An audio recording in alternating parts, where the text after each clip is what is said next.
É um privilégio muito grande participar nesse momento especial de comemoração de aniversário desta amada igreja. Muito obrigado, irmãos, pelo privilégio de poder estar com vocês nesta ocasião. Temos parado um pouco diante do capítulo 16 de Atos dos Apóstolos, quando acontece esta primeira igreja que é plantada na Europa. E nós temos aqui 3 acontecimentos marcantes para aquele começo da igreja. Ontem falamos um pouco sobre como Deus dirigiu e um dos acontecimentos, um dos mais fortes foi a conversão de Lídia. Mas hoje queremos falar como o inimigo também entrou com oposição contra esses apóstolos, contra esses discípulos de Cristo, e nós queremos ver um pouco esse contexto hoje. Queria convidá-los para lermos em Atos capítulo 16. Hoje vamos ler versos 16 a 22. E aconteceu que, indo nós à oração, nos saiu ao encontro uma jovem que tinha espírito de adivinhação, a qual, adivinhando, dava grande lucro aos seus senhores. Esta, seguindo a Paulo e a nós, clamava, dizendo: estes homens que nos anunciam o caminho da salvação são servos do Deus Altíssimo. E isto fez ela por muitos dias. Mas Paulo, perturbado, voltou-se e disse ao Espírito: em nome de Jesus Cristo, te mando que saias dela. E na mesma hora saiu. E vendo os seus senhores que a esperança do seu lucro estava perdida, prenderam Paulo e Silas e os levaram à praça à presença dos magistrados.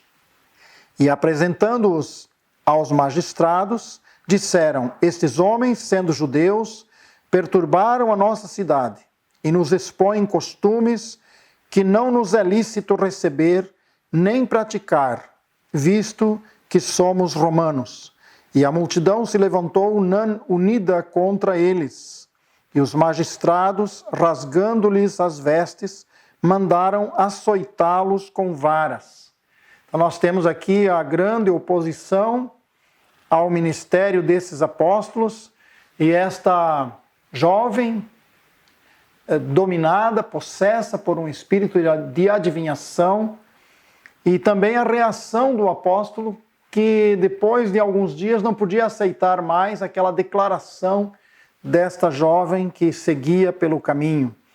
Fez-me pensar no que aconteceu conosco naquele ministério que estivemos em São José dos Pinhais. Creio que muitos dos irmãos sabem que nós estivemos na fundação daquele trabalho da Escola Filadélfia, a igreja em Quisizana, São José dos Pinhais, juntamente com o irmão Peter Unro. E num dia, quando estávamos iniciando as atividades do dia, com as crianças chegando na escola, no decorrer daquela manhã, uma senhora chegou com uma dádiva, algo para oferecer à escola. E quando ela tinha para me entregar, eu perguntei o que era. Ela disse: são doces. Eu disse: a senhora está fazendo a doação por quê? Qual é o motivo da doação? Ela disse: eu quero doar porque eu sou devota de Damião, Cosme e Damião. E então eu fiquei agora sem saber como vou fazer. Não quero magoá-la, mas como posso aceitar algo destinado a Cosme e Damião? Como posso aceitar isso? Então eu pensei, não há como receber algo que vai contra aquilo que a Escritura ensina. O primeiro mandamento é claro: só ao Senhor teu Deus adorarás. Só a Ele darás culto. Então eu disse a ela: me desculpe, mas não podemos aceitar. Se é uma oferenda, se é algo oferecido em nome de Cosme e Damião. E eu percebi que aquela senhora saiu muito chateada com aquela decisão minha, mas eu não podia fazer diferente. E creio que nós vamos observar aqui nesse texto que o apóstolo Paulo também esteve durante muitos dias, talvez, pensando como reagir àquela situação. Qual seria a reação correta? Como nós podemos agir em situações como esta? Deus realmente nos propõe a verdade. E pela verdade, trazer a completa libertação ao coração humano e a condição que precisamos para servir a Deus. A primeira questão, o primeiro ponto que queremos colocar aqui é que o reino das trevas também desenvolve estratégias de ataque. E qual é a nossa resposta bíblica? Como é que podemos responder? O versículo 16 e 17 diz: E aconteceu que indo nós à oração, nos saiu ao encontro uma jovem que tinha espírito de adivinhação. Versículo 17 diz que seguia Paulo e clamava: Estes homens que nos anunciam o caminho da salvação são servos do Deus Altíssimo. Então aqui estava Paulo diante dessa situação. Qual era a ação do inimigo nesta ocasião aqui? Nós temos aqui a ação dele no sentido de seduzir pela visão do futuro. Esta era a forma estratégica desse espírito enganador, trazer informações, iludindo as pessoas, dando a conhecer algo sobre o futuro, que pudesse com isso prendê-las longe de Deus. Um espírito de adivinhação. E o lugar da oração, era o caminho do lugar da oração. Esses apóstolos, esse apóstolo com os seus auxiliares, aqueles que estavam juntos nesta obra, seguiam para esse lugar da oração. E todos os dias, esta jovem vinha no mesmo local para encontrá-los e para fazer a mesma afirmação, que por sinal a afirmação é verdadeira. Estava a ser dito algo real. Esses homens são servos do Deus Altíssimo e nos anunciam o caminho da salvação. Estava correto. Seguia Paulo e a equipe. E o texto no verso 18 diz que foram muitos dias assim. Podemos então perceber que esse espírito de adivinhação conhecia Paulo, conhecia Silas, conhecia Lucas, conhecia Timóteo, conhecia a equipe que chegou para evangelizar em Filipos. Eles sabiam quem eram estes. Sabia também como interferir de alguma maneira. E aí nós podemos perguntar: realmente os demônios conseguem prever o futuro? Conseguem dizer algo sobre o amanhã? Sobre o que pode acontecer amanhã? Muitas pessoas no mundo hoje são seduzidas com esta ideia de saber o que vai acontecer amanhã. Muitas dessas pessoas já logo cedo procuram saber o que dizem os astros. Como será o meu dia hoje? Outros no começo do ano querem saber como será aquele ano, o que dizem os búzios sobre isto. E na realidade o que a Bíblia diz é que aquele que pertence a Deus tem o seu futuro nas mãos de Deus. Aquele que conhece o Senhor tem a sua vida sob a direção do Senhor. Nós confiamos totalmente nosso futuro ao Senhor?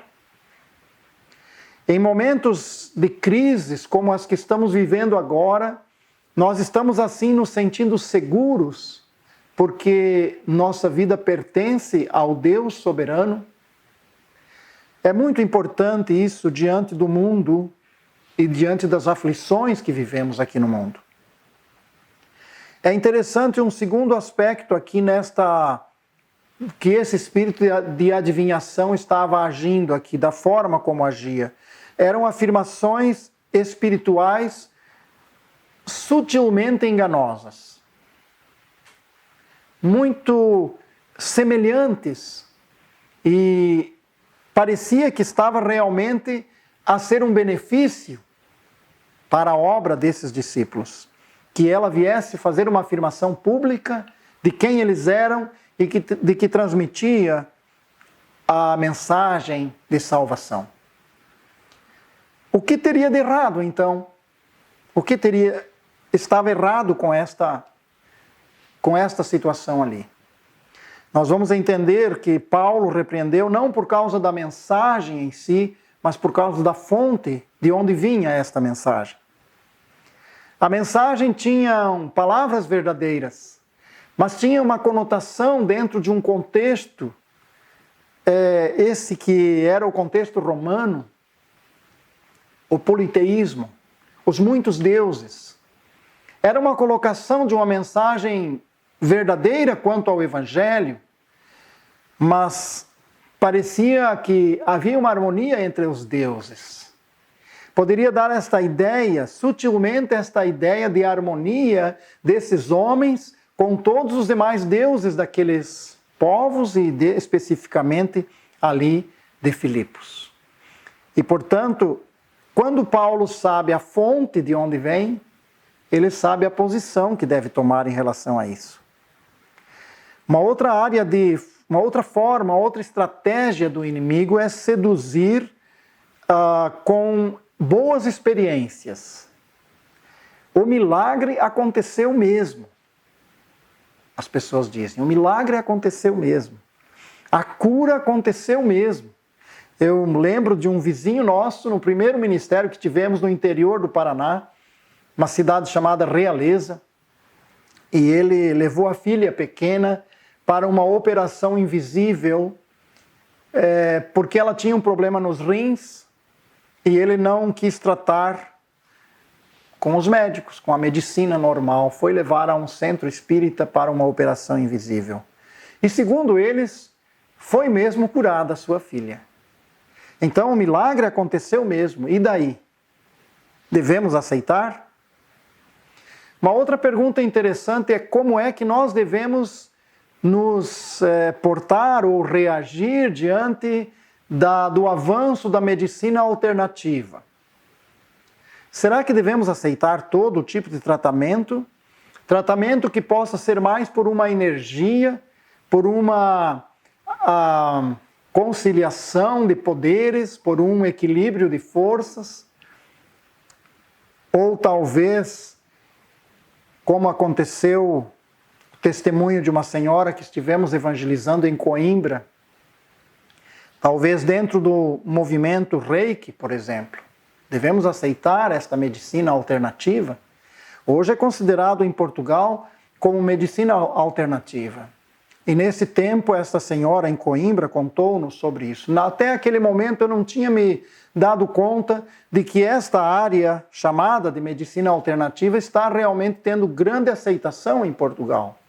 Mas essa senhora veio para o curso que tínhamos, estudo bíblico cronológico, a cronologia bíblica, na livraria CLC em Coimbra. Durante mais de 6 anos estivemos ali com esta série de estudo bíblico.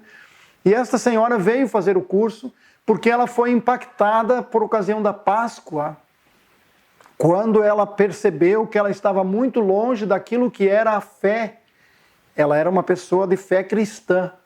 E ela ficou muito tempo, muitos anos dentro do movimento, aprendendo tudo o que tinha que aprender para se tornar mestra nesta área do Reiki.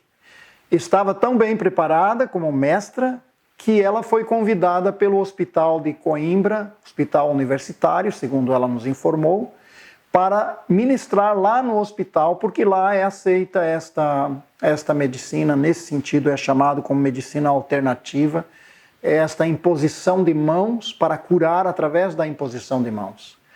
E depois ela descreveu um pouco os acontecimentos no grupo que ela participava, onde ela recebeu todo o ensino, toda a formação e todo o movimento profundamente ocultista, ao ponto de que quando ela se desligou de lá, a ameaçaram de morte. Então a pergunta é esta: até que ponto nós, aqueles que creem na palavra de Deus, podem aceitar o tratamento através da medicina chamada alternativa?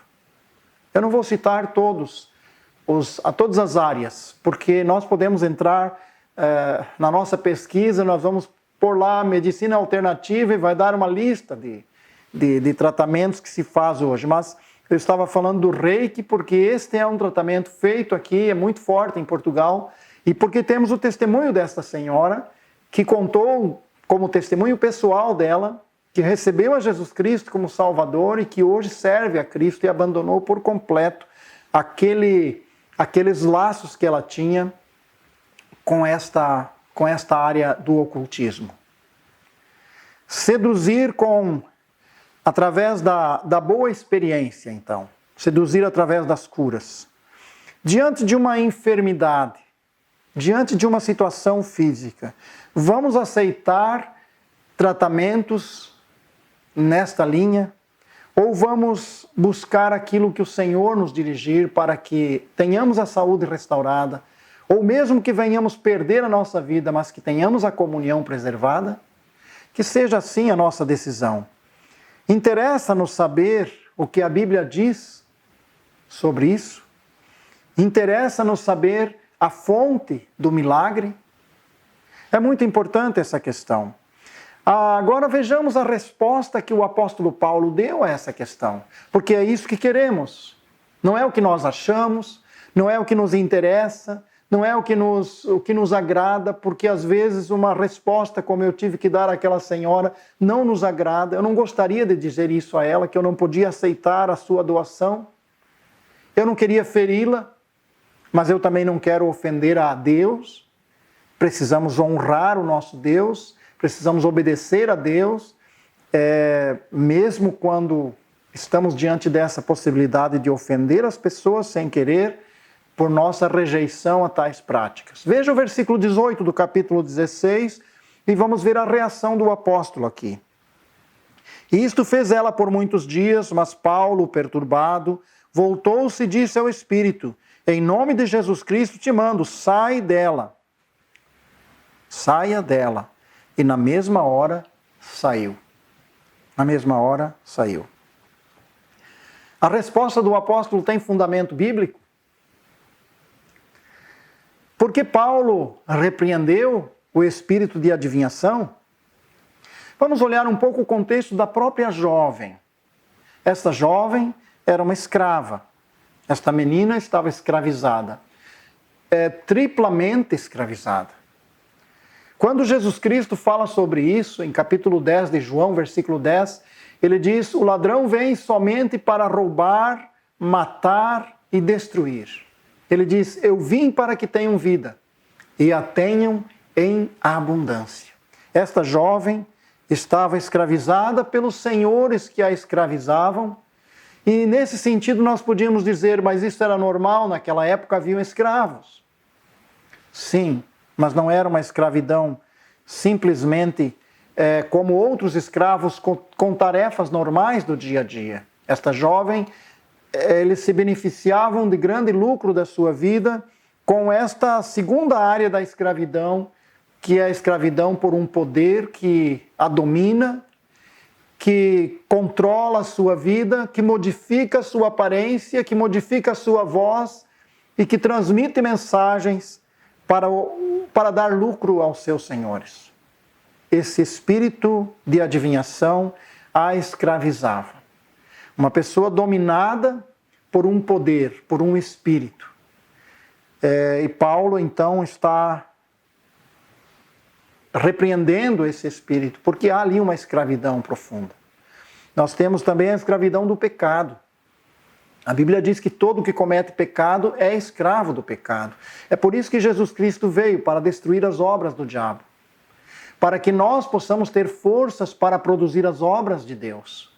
E pode perceber por esse mesmo contexto todo que esta jovem, que esse espírito transmitiam palavras bonitas e boas e verdadeiras em certo sentido. Mas que a escravidão estava ali bem presente. E que esta jovem seria escrava para toda a sua vida. Se não fosse a chegada de Paulo, a chegada dessa equipe, esta jovem estaria ali para sempre escravizada. O texto diz aqui, no verso 16, saiu ao encontro uma jovem que tinha espírito de adivinhação. Mas a resposta de Paulo tinha fundamento bíblico? Foi esta pergunta que fizemos inicialmente, quando entramos nesse ponto. Vamos olhar um texto que está em Deuteronômio, aquele livro que é chamado Segunda Lei. Este livro, o 5º livro de Moisés, no capítulo 18, Deus esclarece ao povo, traz ao povo dele as informações do que não deveriam fazer, do que não ter relação com esses, que vamos ler agora aqui no versículo 10 do capítulo 18 de Deuteronômio. Diz assim: entre ti não se achará quem faça passar pelo fogo o seu filho ou a sua filha, nem adivinhador, nem prognosticador, nem agoureiro, nem feiticeiro, nem encantador, nem quem consulte a um espírito adivinhador, nem mágico, nem quem consulte os mortos, pois todo aquele que faz tal coisa é abominação ao Senhor. O texto aqui está bem claro, e aqui está o fundamento que levou Paulo a tomar essa atitude em relação a esse espírito de adivinhação. Por mais que ele estivesse dizendo a verdade. Quando nós voltamos à história do Jardim do Éden, nós encontramos naquela mensagem dada a Eva pela serpente, encontramos muita verdade. Mas uma pequena dose de mentira, uma pequena porção de mentira. Eu sempre lembro que quando nós pegamos o veneno para rato, por exemplo, ele tem tudo o que o rato gosta. E uma pequena porção é para matá-lo. Satanás sabe preparar as suas porções. E sabe agradar o ser humano naquilo que ele prepara. Mas Deus nos dá um fundamento e ele diz: não deixe isso acontecer na sua vida. Não aceite os prognosticadores, os agoureiros, os feiticeiros.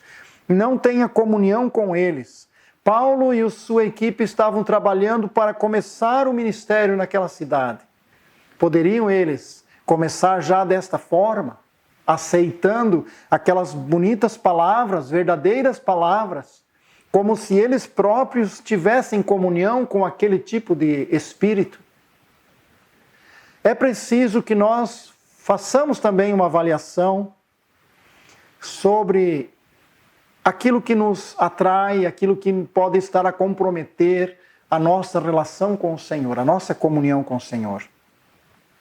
Realmente a libertação desta menina escrava ensina-nos que Deus não quer que a personalidade humana seja violada, seja invadida, dominada, controlada. Tanto é que quando lemos sobre o fruto do Espírito, a Bíblia diz que o fruto do Espírito também é domínio próprio. No momento em que uma pessoa, sob o controle de um espírito, de um movimento religioso, que ele perca o seu controle pessoal, o seu domínio próprio, sua capacidade de controlar as suas ações, neste momento não está em ação o Senhor na sua vida.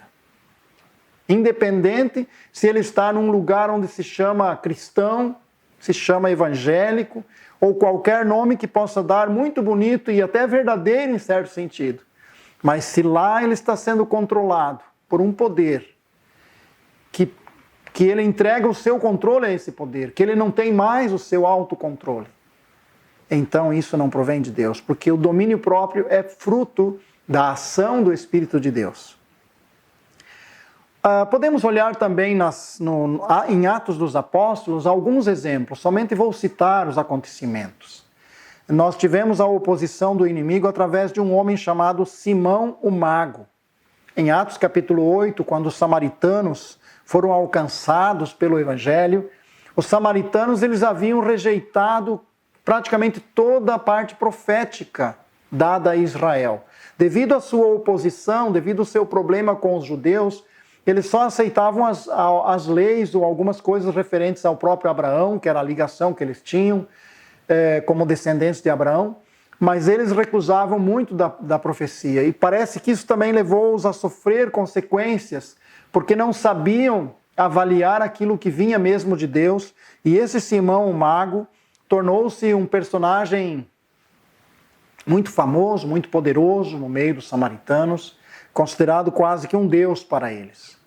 Então, quando o evangelho chegou, este Simão tentava afastá-los do evangelho e foi repreendido também pelos apóstolos. Depois encontramos em capítulo 13 um outro personagem chamado Elimas o Mágico. Tentava afastar também os discípulos de Cristo através das suas magias. Depois encontramos outras manifestações, como por exemplo no capítulo 19 de Atos, quando aqueles 7 filhos de um sacerdote querem ganhar dinheiro com o nome de Jesus Cristo. E também, sem dúvidas, está ali Satanás armando uma estratégia para confundir as pessoas, confundir realmente aqueles que são de Cristo com pessoas que nada têm a ver com Jesus Cristo. Então, realmente, o inimigo tenta destruir a igreja desde o início, destruir o ser humano desde a criação. E nós temos princípios valiosos das Escrituras.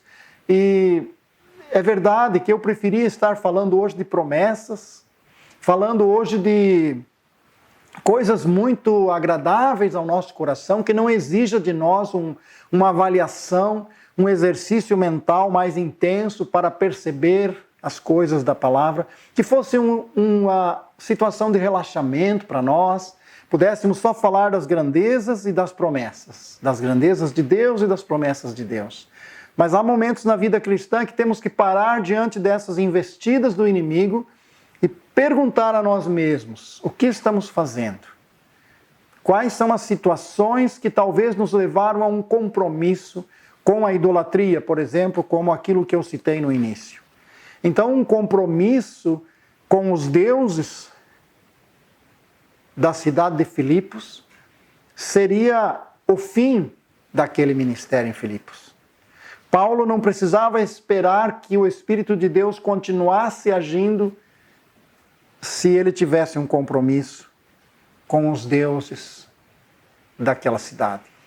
Olhamos agora mais um dos princípios e o terceiro ponto desse tema, que é princípios orientadores para a igreja. É verdade que já vimos algumas áreas que nos orientam como agir, mas veja o que diz Efésios capítulo 6, verso 12, porque quando Paulo escreve esta carta, ele está preocupado exatamente que os crentes, a igreja, saiba como agir e saiba que existe uma ação de Satanás, existe uma batalha espiritual, existe mesmo uma batalha espiritual. Aqui está escrito no capítulo 6, verso 12, porque não temos que lutar contra a carne e o sangue, mas sim contra os principados, contra as potestades, contra os príncipes das trevas deste século, contra as hostes espirituais da maldade nos lugares celestiais. Com o movimento que nós vemos, a globalização, nós estamos recebendo muitas informações de todas as partes do mundo e muitos movimentos na área da filosofia, especialmente, cresceram no mundo. E a igreja, por vezes, sofre com isso, porque nós recebemos essas informações.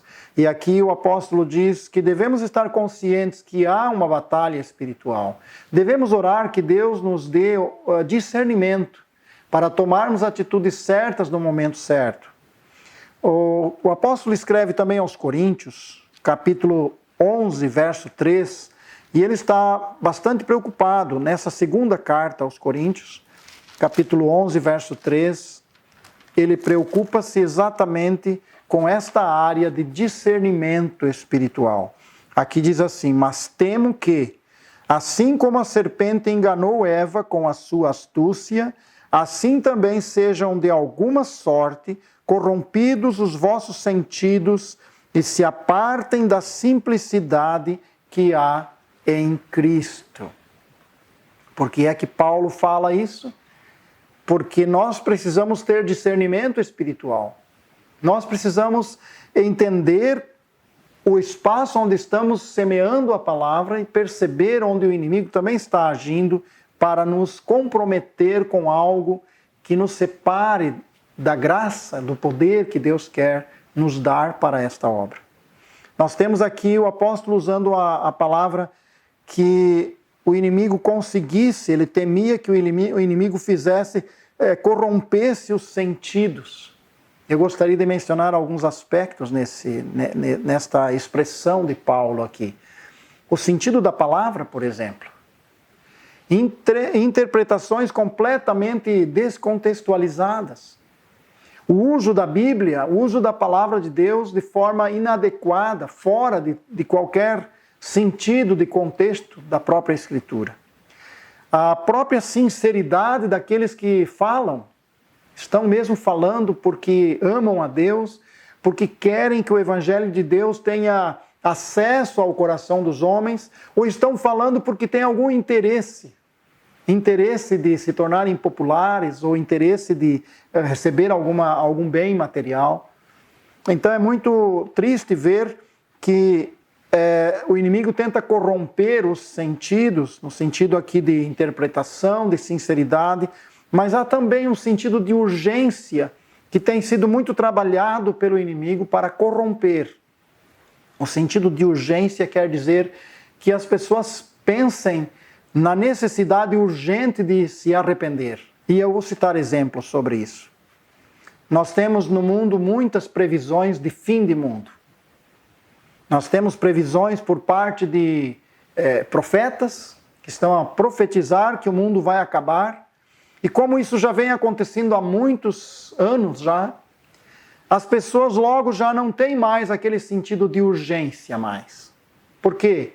Vou me preocupar com algo que já disseram tantas vezes que vai acontecer. Por que é que vou me preocupar com isso? Por que é que vou mudar a minha vida se o mundo não acabou naquela data, na outra data? E mesmo quando a ciência vem insistindo que os problemas do mundo estão se agravando e que o planeta está ameaçado e tantos problemas assim. Enfim, o inimigo tenta roubar das pessoas esta ideia de que é urgente acertar com Deus a sua vida. E, portanto, deixam-se levar por esta ação do inimigo para corromper esta ideia e este princípio de que Deus julgará o mundo. Jesus Cristo disse que isso vai acontecer, que chegará o tempo desse julgamento de Deus e que o mundo vai sim chegar ao final. Há um tempo final. Mas não é só isso, nós precisamos pensar que a nossa vida também chega ao fim. E é urgente acertar com Deus a nossa vida, porque nós não sabemos o que será o nosso dia de amanhã. Nós não sabemos se estaremos aqui. Então o inimigo usa dessa estratégia também. Apartados da simplicidade que há em Cristo, desejar novidades, e nesse sentido as mudanças no mundo, a facilidade que nós temos de acessar todos os conceitos e princípios de religiões do mundo hoje, leva as pessoas a pensar que este evangelho é muito simples, tem que ter algo mais intenso e vão em busca de experiências geralmente na área da filosofia, e acabam por perder a sua fé no Senhor e naquela palavra, nesta palavra que temos, maravilhosa palavra de Deus. Esses princípios orientadores também nos levam a pensar na certeza da presença do Senhor. Não somente que o inimigo está armando estratégias para confundir, para prejudicar, para nos roubar este sentido de urgência, estarmos preparados para aquilo que o Senhor prometeu que vai acontecer, mas também devemos ter a certeza da presença do Senhor. E isso era uma certeza firme para Paulo e aqueles que estavam com ele.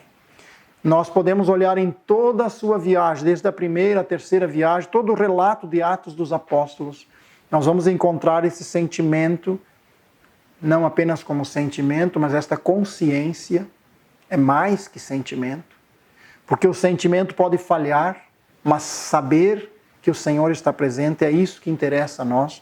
E o apóstolo João, ele diz no capítulo 4 da primeira carta, o versículo 4, filhinhos, sois de Deus, e já os tendes vencido, porque maior é o que está em vós do que o que está no mundo. Esta deve ser a nossa segurança. O Espírito Santo habita em nós. A Bíblia diz que ele veio para habitar conosco, para ficar conosco. Quando Efésios, no capítulo 1, versículo 13, fala sobre isso, ele diz que aqueles que ouviram a palavra da verdade, o evangelho da salvação, esta palavra maravilhosa, tendo crido, foram selados, passaram a ser a habitação do Espírito Santo. A Bíblia, em outros textos, fala sobre batizados, batismo, aqui introduzidos no corpo de Cristo, que é a igreja, e selados com a presença do Senhor, por graça, por salvação, por obra da salvação gratuita de Deus. E então aqui, quando esse apóstolo João escreve, ele diz, esteja certo que maior é o que está em você do que aquele que está no mundo. Então, quando temos os nossos embates, as nossas dificuldades no mundo, quando percebemos, eu não sei em que situação você vive, mas há pessoas que vivem em situação muito próximos de outros que estão cultuando a Satanás, com movimentos realmente abertos de ocultismo. E eu não sei onde você se encontra, mas o Senhor está com aquele que crê. Se você crê no Senhor Jesus, você o tem como Salvador e a presença do Senhor em você. E maior é o Espírito do Senhor, que está em nós, do que esse Espírito que está no mundo. A certeza da presença do Senhor. Também quando Romanos capítulo 1, verso 16 fala sobre isso, ele diz que nós temos o poder libertador. Ele dizia ali, porque eu não me envergonho do Evangelho de Cristo, porque é o poder de Deus para a salvação de todo aquele que crê, primeiro do judeu e também do grego. Então, independente de onde essa pessoa vem, se já tem uma formação religiosa, como os judeus tinham, precisa do mesmo Evangelho.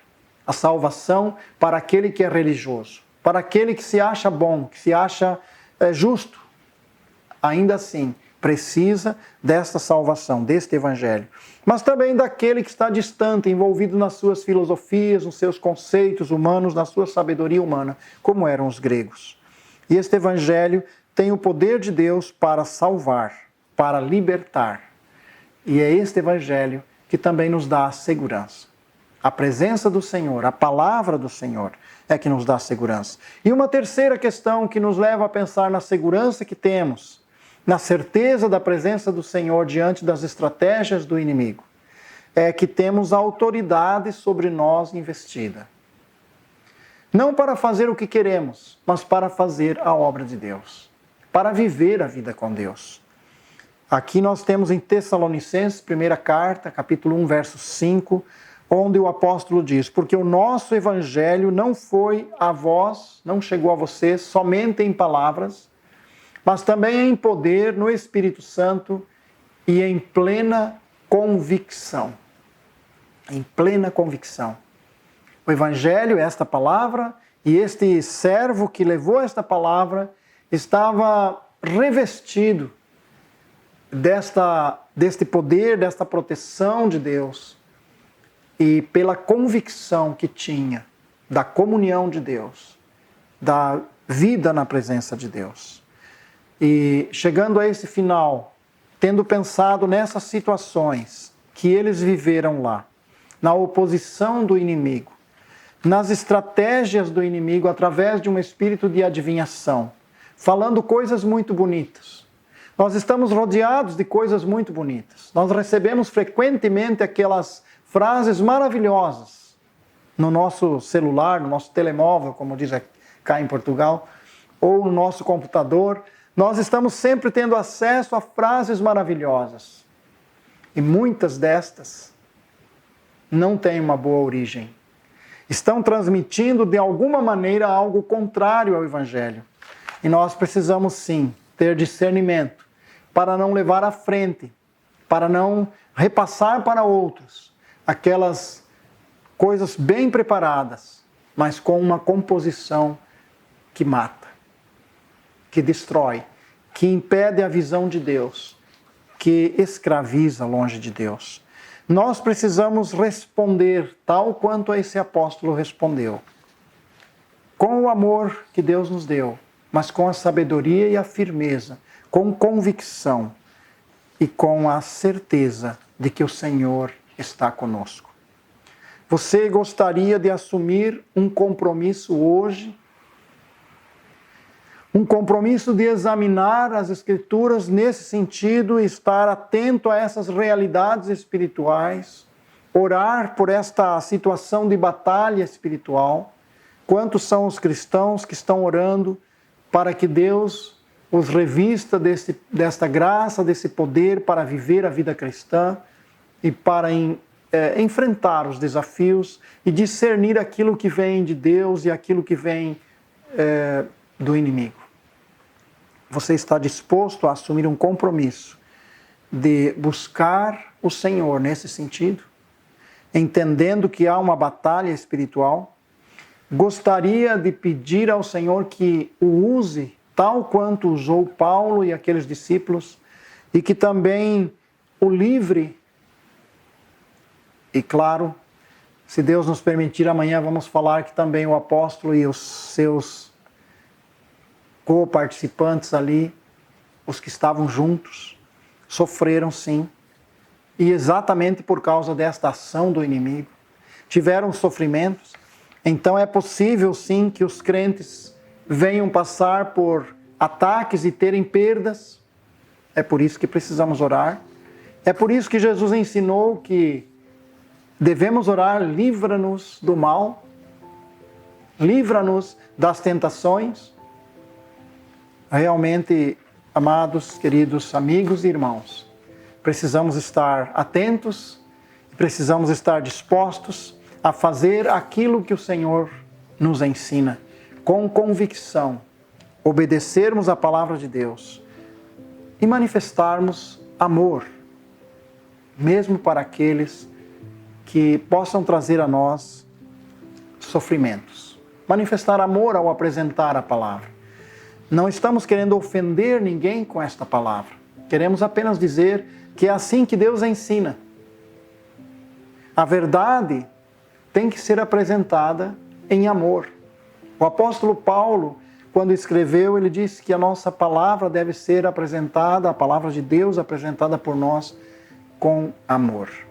Que Deus nos abençoe ao pensar sobre isso e que nós possamos crescer no conhecimento desta palavra e estarmos preparados para os desafios que temos neste mundo.